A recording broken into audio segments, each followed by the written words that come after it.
Vic. This is Speak. What's up? What's up? How you doing, bro? I'm doing all right, man. I'm feeling. Aside from the no fly list, I'm doing good. You know? Like music. That's all. Just making things. I learned how to during the pandemic. Some carpentry. I made my bed frame. Nice. Yeah. It's just work. Just like I don't know. Like at this stage, it's like just trying to keep my mind healthy and active and make things. I'm a maker of things. Like people are like, oh, like what is it that you do? And I'm just I make things. Yeah. Like which is the truth. Yeah. And I think it's dope that you can now age in hip hop like gracefully. People are allowed to now. Like you know what I'm saying? Like when you first came out, what like 2010, 2011, you were 22 like this years old, like wild fucking kid, the crazy haircut, and everybody's like, "Who's this guy?" And you're just saying "fuck everybody," but you can rap better than everybody. Yeah. And then you fast forward to what 10 years? Yeah, I've chilled out a little bit. Yeah. You learn how to channel your anger and your angst and your frustration with everything. You learn how to, put that. And use it for positive, positive power. Like I'm still pissed off. Like when I see the news or I see, injustices or 818 tequila. Yeah, 818, man. Yeah, that shit is. And it's like every trope. It's like every stereotype. Like, all right, you're in the field with the farmers. You're riding a horse. That's like you're in Jalisco riding a horse. I'm like, Jesus Christ, it's so embarrassing. Yeah. And then I'm not like, it's embarrassing. And you're a hater. I'm like, oh, come on, man. Like they don't sell that shit in Mexico. I feel like I've never seen Casamigos at a bar in Mexico City, ever. I believe it. I'm like, I've never seen any of that shit. But like. Yeah, what do you feel like has contributed to you kind of being able to calm down and just cutting back on the cocaine? That's for sure. Cocaine will have you wanting to fight everybody. No, but I just think like just the maturity. Yeah. Your worldview changes the more you experience things, the more people you talk to, and then like. You realize you don't. Maybe when I was 22, I thought I fucking knew better than everyone. I thought. Like, just because I'm talented or whatever, like, I have all the answers, but you really don't. And I think I have no regrets, but definitely like looking back, like sometimes I was a rebel without a cause. And, being like, and maybe it's not such a good idea to show up to fucking Universal and telling Avery Lippman, who fucking signed Amy Winehouse, like, fuck you, fuck this place, I don't need your money. I was like, looking back on it, it's like, I think I needed the money. Like, it's just like, but you look back on it, you're like, why did I do that? Yeah. Like, what was I like fighting against? What was I? Yeah. But when you're young and like, everyone wants you to write for them or, you have people like pulling you in every direction. It could be complicated. Even if you have like a good, good team and good people, like, and I think just age, I'm more peaceful now. Yeah. I'm definitely, the plants helped, having cat helped, Yeah. The move to Mexico City, tell me what prompted that and what that's been like. Well, my father's from there and I hadn't been back since I was like 13. So towards the end of 2015, I was living here above a flower shop on 6th and San Pedro. Oh, okay. Like, and the apartment was nice, but it was just every night you hear like tortured souls, people screaming, you hear the ambulances, you hear like gunshots and stuff. And it's just like, and I think like that mixed with like the uncertainty of, I don't know what I was like, I thought like maybe, my career's done, it's over. It's been a nice 4 or 5 years. I'm burnt. I'm not happy. You're in a dark place, just trying to keep up. You get lost in the sauce. And I'm sure you see, people you came up with, obviously the Odd Futures, the Vince Staples, and they're, everybody has their own path, but you see people you're, running side by side with, and then now you're like, wait, I'm still over here. And that's a big part of it too. And that's like, and that's not a like a jealousy thing. It's because I love all my friends, and I'm like, I talked to Vince the other day, and I love everything, and I'm inspired by what they've done. But you start to wonder, like, damn, what did I do wrong, or what moves didn't I do that have made me hit a ceiling? Yeah. Like, it's not like, it's not, it should be me instead of them. No, it's like what can I do to get there? Yeah. And then sometimes, you hit a wall and you don't have the answers. Yeah. And sometimes things aren't clicking. So it was probably around that time. Yeah. And it's just like, did you realize that you weren't supposed to get there? You were supposed to get over here, like in your own lane. You know what I'm saying? Yeah. I think it dawned on me when I moved to Mexico. But we went to Mexico to do this thing for a Red Bull Pan America, like to talk about music and my experiences as like a Mexican American songwriter and producer and rapper. And then me and the homies got shroomed up and we went to the pyramids and we climbed the Pyramid of the Sun. And like, I kid you not, like a movie, it just starts pouring torrential rain.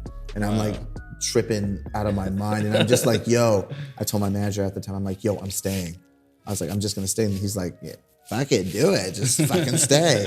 And I'm like, yo, like my aunt lives here. I'm going to, I'll just pack up my apartment in LA, have it packed up, take the pieces of equipment I need, and I'm just gonna, crash on the couch for a couple weeks and until I find a place and just a reset. And I did it. And I thought like, well, I'm not gonna make music anymore.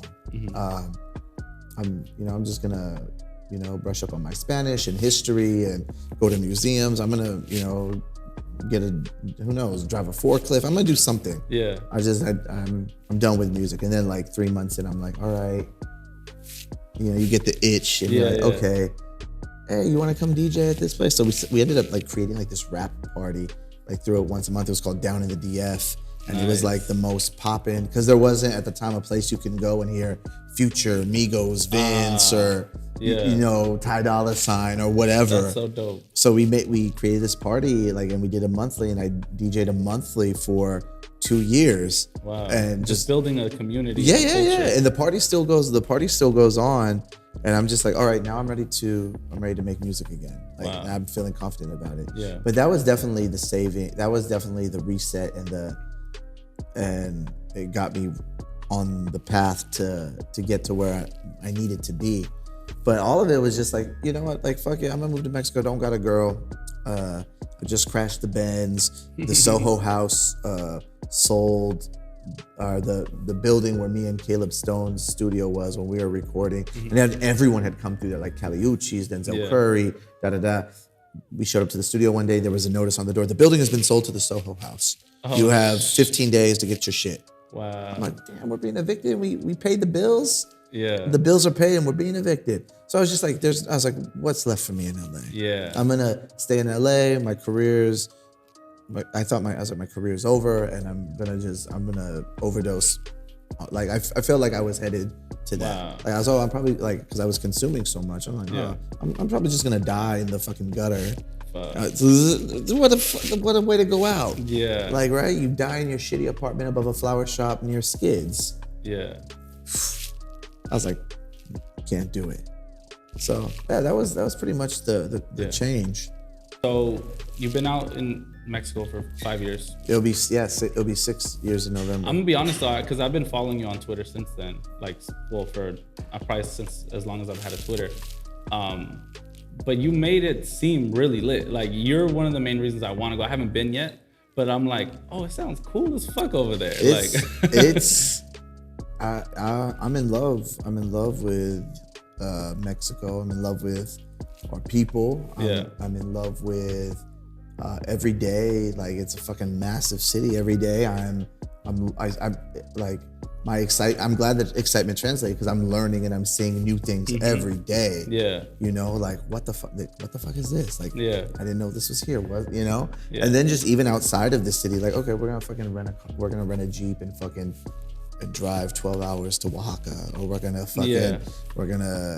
go to fucking Mazatlan and just like and there's something something new all the time. It seems like that would be much more interesting than, but driving to Kansas or Kentucky or something. You know what I'm saying? Like me personally. Yeah, of course. Yeah. I mean, and like the times I have gone on the road, like, you know, I went on like this massive tour with like Flatbush Zombies and Smoke DZA and Mr. Esquire and Cassius Green, and this was like in maybe like 2000, around that time, 2012. You know, when you're like, okay, you got the buzz going. Yeah. And like I took like one, you know, journey through like all the western states and the southern states, and I'm like, this is like things like Montana are like super beautiful. Like, oh, look at this fucking buffalo on the road. Look at these fucking mountains. Yeah. But you're just like this is, if I go down this route, this is what I'm gonna be doing. I'm gonna be in a van or a bus driving, and like you get to a place, you do a show, get in the car and you go. Yeah.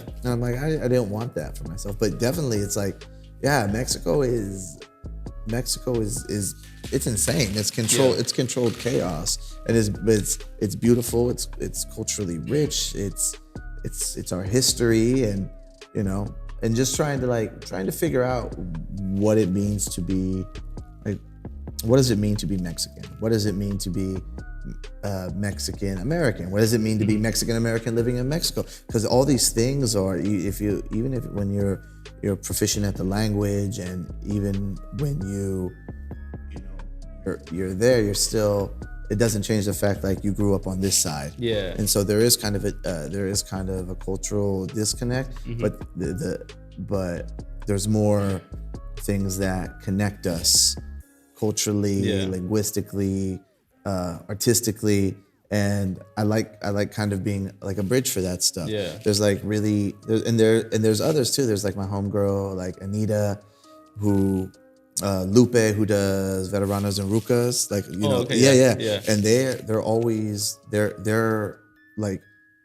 they're super inspiration to me, because they've been putting in the work too before I got there to make those connections and be like, yo, like, we're not so different. Yeah. You know, like, and somebody has to do it, you know? Yeah. And the doors need to be open, like, dude, because like rappers, there's rappers in Mexico who are out streaming like the top rappers from some of the top rappers from the States. Wow. Guys like Aliman, who's Aliman does like a vlog. Hey man, I'm going sneaker shopping.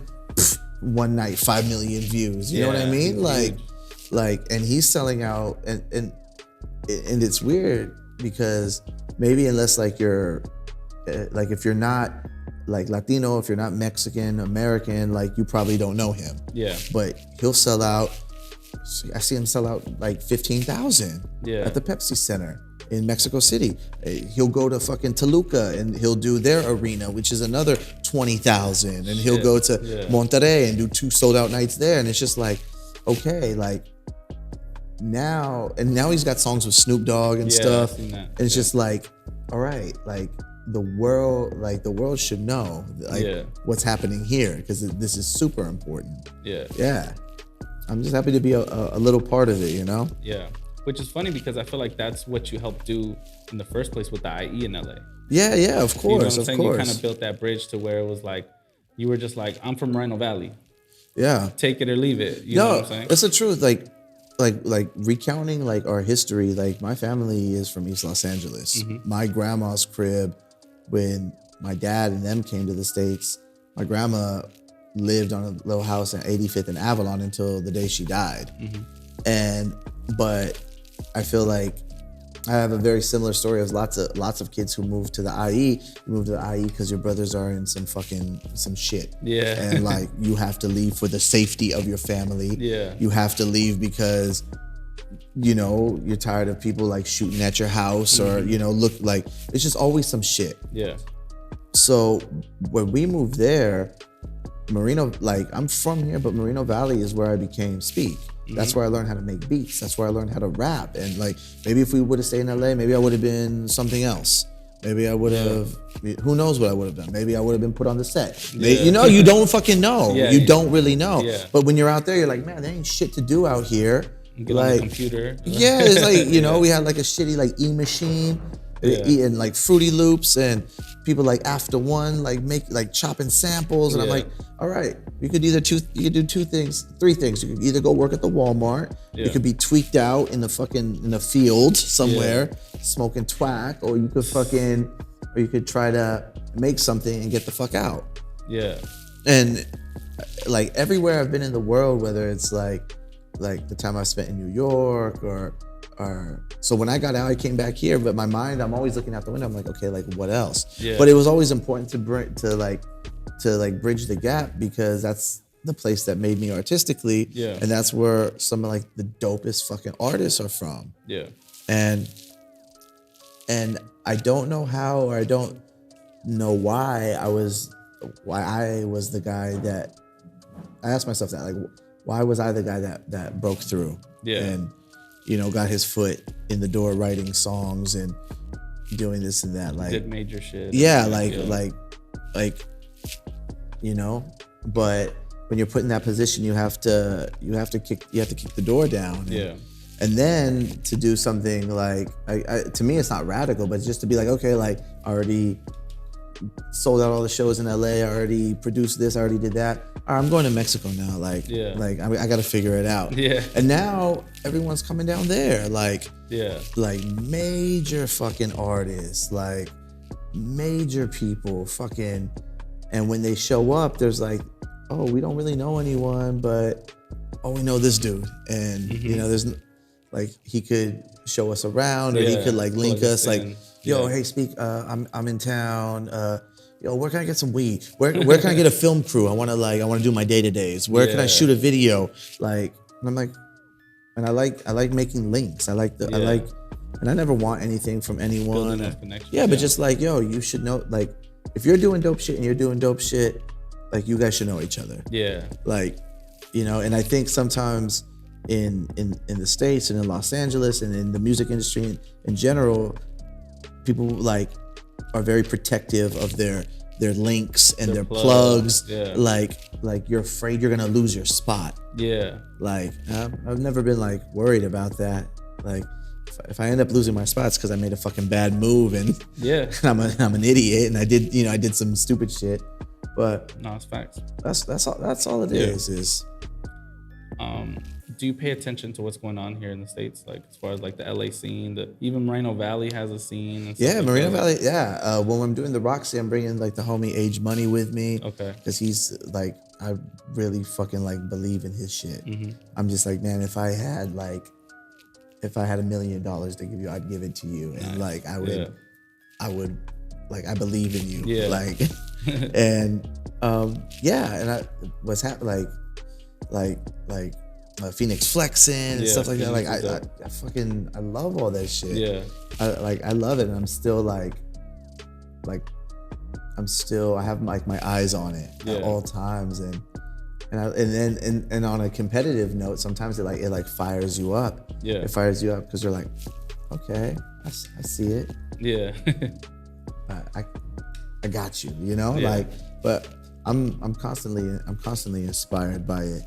Like, what do you think about the Edgar cuts? Man, we were talking about this. Yeah. I think who am I to talk? You know what I mean? Like, I'm like cousin it and stuff. But it's just like, so like when you threw your show and everyone was on stage, I'm like, oh man, I was like, damn, this is so tight, because like it's like a bunch of Rasa on stage killing it. Like, this is dope. Yeah. And I was like, man, the fucking haircuts. It's funny. It's just like, but to me, it's tight, because I was telling you, I was like fools in Mexico City don't have they don't have that cut. Yeah. And like, I don't really know anyone in Mexico who has that cut. But I was like, this is a very distinctly Mexican American thing. Yeah. And that's a part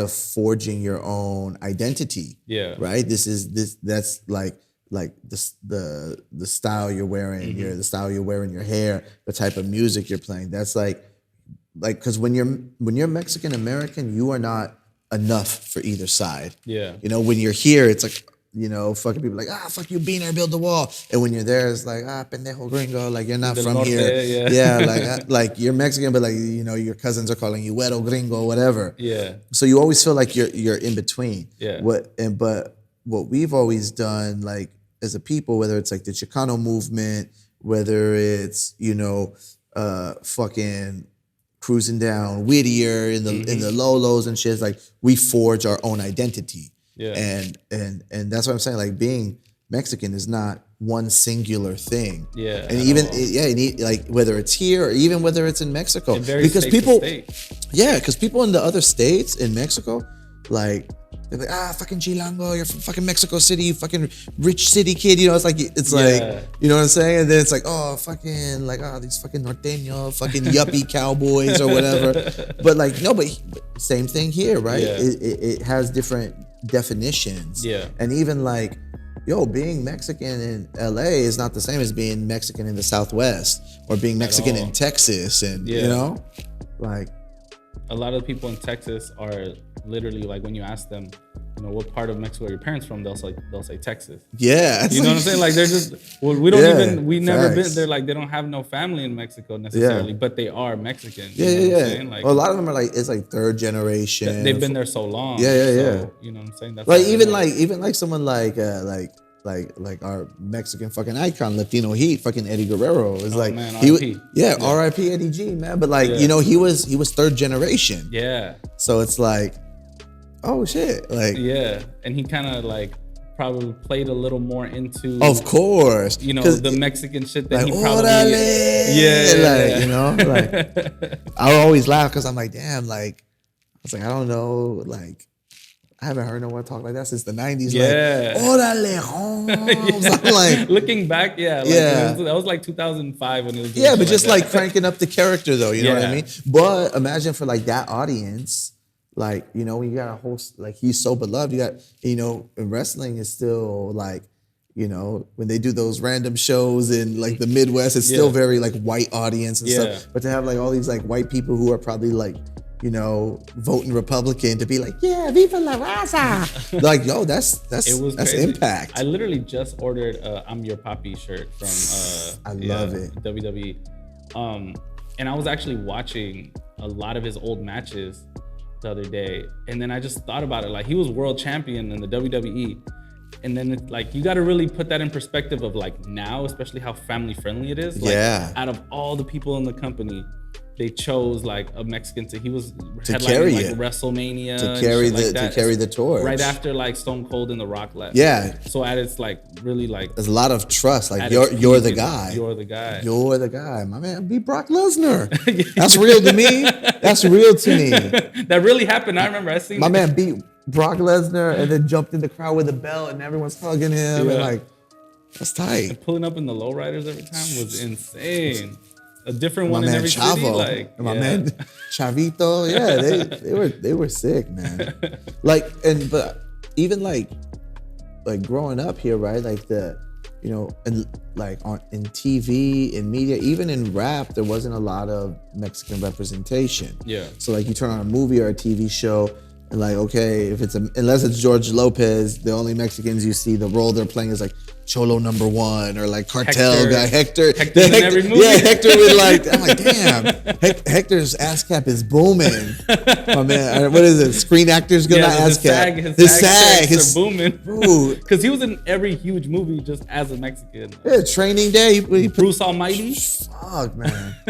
So, you know, like for us, like growing up, like, okay, like who were like the big like Mexican icons at the time, Mexican American icons, like Selena, Oscar De La Hoya from East LA, the Golden Boy, or like wrestlers. Turn on TV and you're like, oh fuck, Psicosis, La Parka, Juventud, like Eddie G, Rey Mysterio Jr. Before he dropped the Junior. The Junior part. You know? And now I feel like now it's just so much more like we're a lot more represented than before, and it's just so much kind of easier to digest the people that Latinos are doing certain shit. You know, you as a rapper, like, you know, being, you know, as big as you are, like, and just having the bars, I feel like people didn't even understand, like, wait, a Mexican can rap like that? Like, right?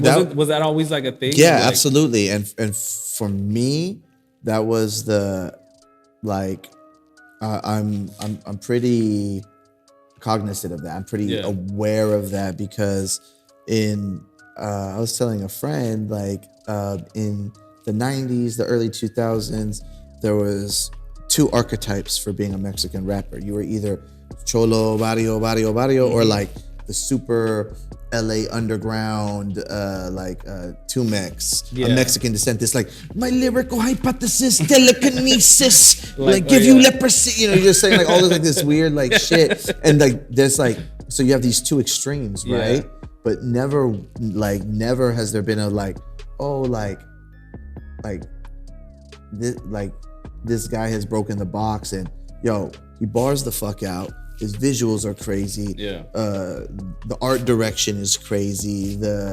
Just the artistic approach. Yeah. And yeah, it's important for me to not just be seen as, oh, he's dope for a Mexican. Yeah. It's important for me to be like, no, he's one of the best, period.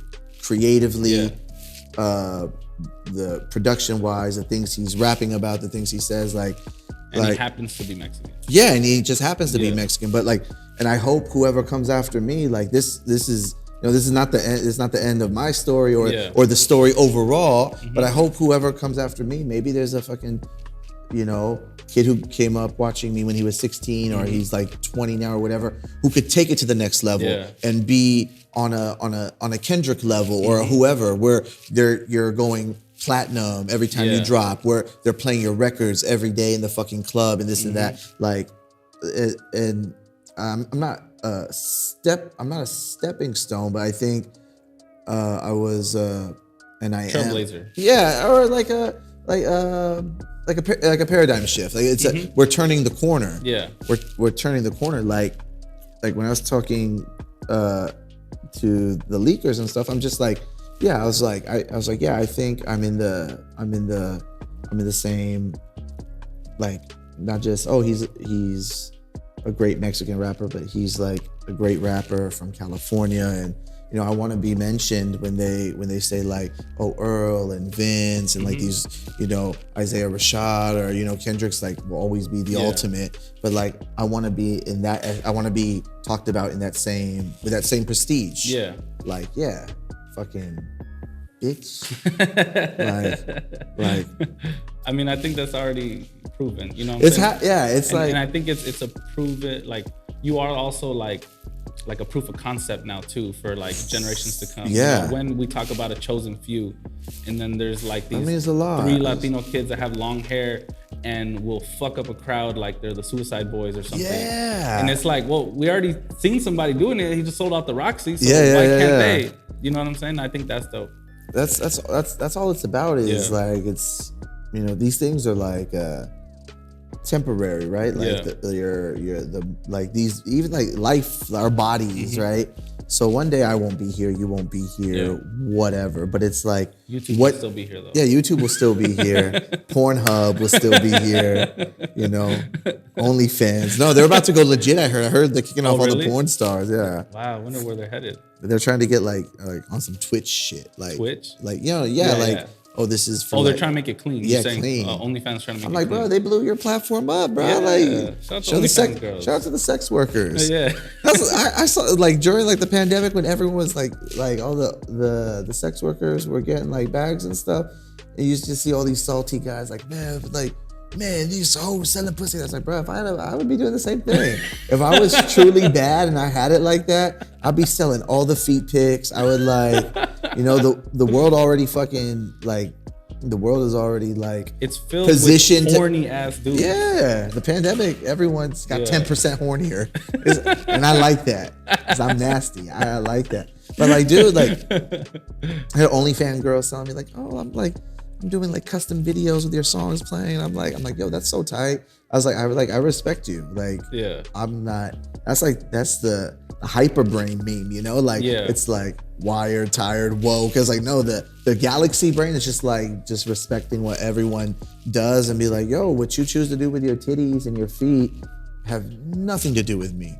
That's fact. Or it doesn't mean like, doesn't make you shouldn't be vilified for it. You shouldn't be chastised for it. But the way the world is set up is, you know, the James Brown shit. That's a man's world. So and as soon as you see someone like a woman get a little bit ahead and doing it, how are you making your bread? Showing your kids? She's a whore. Yeah, she's everyone. And like me personally, I think I've been around like a lot of dancers, Yeah. strippers lately, right? Like dated during dancers. during the whole pandemic, like there was just only thing to do was underground strip clubs in LA. So it was like a thing where you would run into them everywhere. Yeah. Like every single one. Oh, it's you again. Oh, it's you again. So you start to just actually grow a real relationship with them. Yeah. And everyone has the right to earn. Everyone has the right to. And if you're not hurting anybody, you're not. Exactly. You know and it sounds stupid, but they're just normal ass people. Like, it's you know, what I'm saying? It's a job. And if you, I swear to God, all these people that are mad at strippers, like spend the like weekend with them on some chill shit. They're cool as fuck. Yeah, they're fun. it's just, you know what I'm saying? It's a job. Just like rapping is a job. Yeah. Just like being a graphic designer is a job. And you go to the studio and you rap. Yeah, you know what I'm saying? But you're not like outside just like walking into a store like rapping to everybody. Yeah, you know what I'm saying? So it's like it's an occupation. It's an occupation. You're providing a service. Yeah. I'm all for it. Yeah. Like shout out to those dancers, man. Shout out to all I stopped calling them strippers because I feel like it's a little degrading. Yeah, all the dancers, the entertainers. Yeah. You know. Yeah. The foot fitted, the mukbangs. A mukbang is like just like a hot girl that just like films herself like eating food. And That's just like, a mukbang? It's called a mukbang. You never heard that? It's like it's tight and like it's like oddly erotic. Like damn, like she didn't like say nothing nasty. She didn't like you know, she's like, oh, she's just eating like a big ass fucking hamburger. And it's just I don't know why they call it mukbang. That's crazy. But it's tight. But there's like a whole like world for that, and people will pay top dollar. Like, you know, I wonder like if they have any mukbangs in Vegas. I'm going to Vegas. Yeah, probably. Like no, but I think it's more like a digital thing. Like your subscribers are like, damn, you're so hot. Like I'm gonna tip you $100. Can you send me a video of you eating like chicken wings or a burrito or something? Yeah, or like mukbang can be on Twitch. Mukbang is on Twitch. All the OnlyFans girls can move over to Twitch. Twitch has like just do mukbang. Twitch has the freaky ASMR too, with like erotic ASMR. I got some homegirls who do it that have like the mic, but the mic has like ears on each side, and like the girl like goes up to the ears and she's like, did you have a hard day at work? Can I give you a back rub? And then like starts like nibbling like on the ear and stuff, and it's just like, but like when you got it in your headphones, you're like, damn, like this bitch is nibbling on my ear, goddamn. And that's tight. That is so tight. Like I'm just so fascinated by it all. I love it. That's hilarious. I love it. Shout out to mukbangs. You just. We gotta do. I hope on the green screen, like you just show like start showing food. There's mukbangs going on right behind us right now. That's insane. The mukbangs, people eating, like, slurping up pasta. Yo, it's like a whole thing. And I'm just like, yo, this is so tight. Can't believe you never heard of mukbangs. I've never heard of mukbangs. I thought you was really with that pervert shit. I thought you were a real fetish boy, man. Like, I'm gonna look into the mukbang. Very interesting. That was crazy. Like I was on a vacation in Oaxaca and I posted like a picture of me just like chilling by the pool with the feet out. Yeah. Numbers through the roof.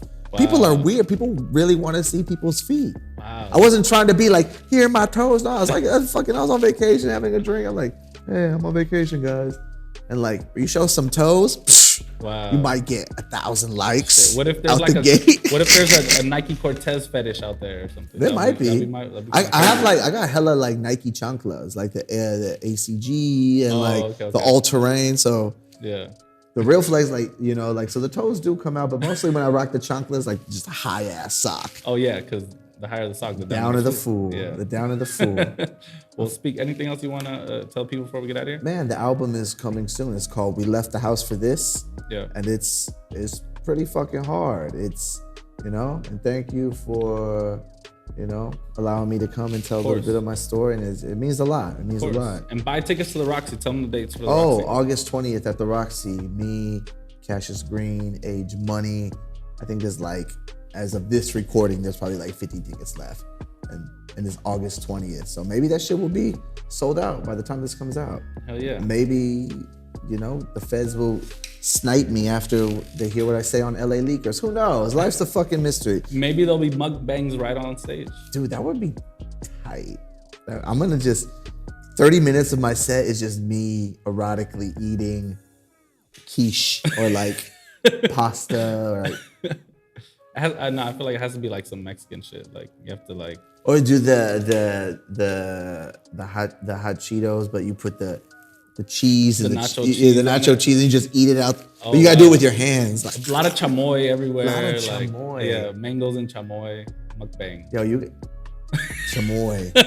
It's your boy Chamoy. That should be your alias. I already got hella aliases. You should be. It's your boy Chamoy. Speak. Appreciate Man, you. thank you for having me, man. Of course, man. Speak. Rosecrans Vic. Yeah.